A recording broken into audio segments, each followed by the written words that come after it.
So here,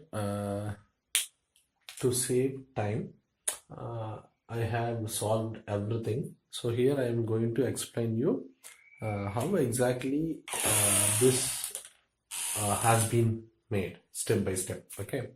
So here what you have to assume in this problem is the head is at 50th position, right? I have taken the two extreme enders with 0 and 100, right?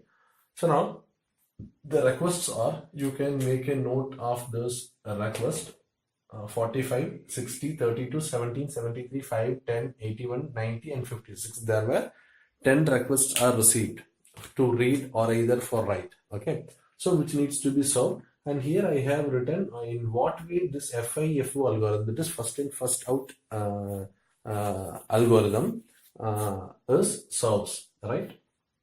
So here I have listed the order in which the tracks are serviced, right? And here number of tracks traversed, right? So by which we will able to find what is the average seek length, right? So now first, so it is nothing but I have written the order in which the requests are received. So the same order is written over here: 45, 60, 32. So you can have a look.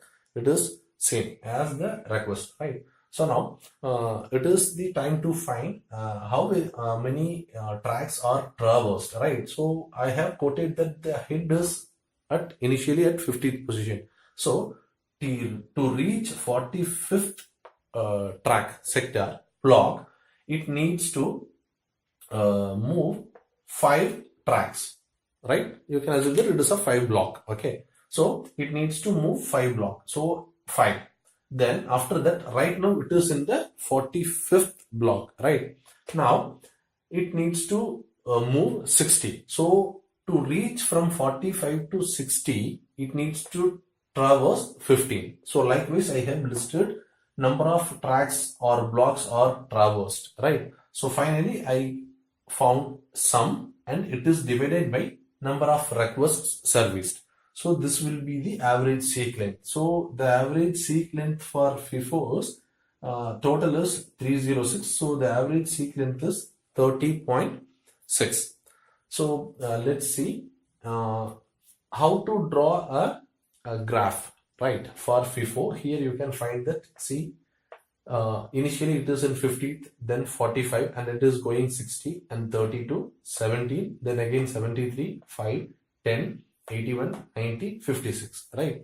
So this graph will give you a clear idea about in what order it has gone, right? So here you can find that this line represents how much blocks are traversed from here to here, and again here it is, there are so many up and downs. So ultimately what happens, if it is going up and down and so many times, the average seek length is high, right? So to reduce this average seek length, we have another scheme called shortest service time first. So here the ideology is, see, you are at this position, now you need to find by moving very less number of block which particular service can be serviced, right? So now it is coming 45 first, right? Because in 50, just by moving only 5, you will able to reach 45. So 5.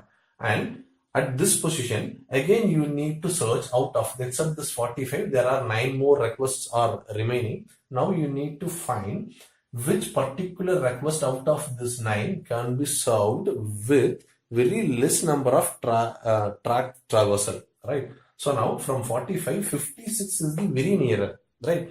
So 56, so you need to move only the 11 blocks needs to be, or tracks needs to be moved. Then now from 56, next is 60. 60 is the out of the remaining, the 60 is the very closest to the current position of a head. From 56 to 60, it needs to move only 4 head position. So 60. Then from 60 to 73 is nearer, and 81, it goes on. So here this graph will give you a clear idea about in what order exactly these requests are served, right? So now the total. This is nothing but tracks, the order in which it is serviced, and this is the number of blocks traverse. So the sum of this is 135. So now divide by 10, you could find that the average seek length of this SSTF was 13.5. So now you can compare it with this is of the average seek length is 30.6 and it is of just 13.5. So you can find that a huge difference. So it is best.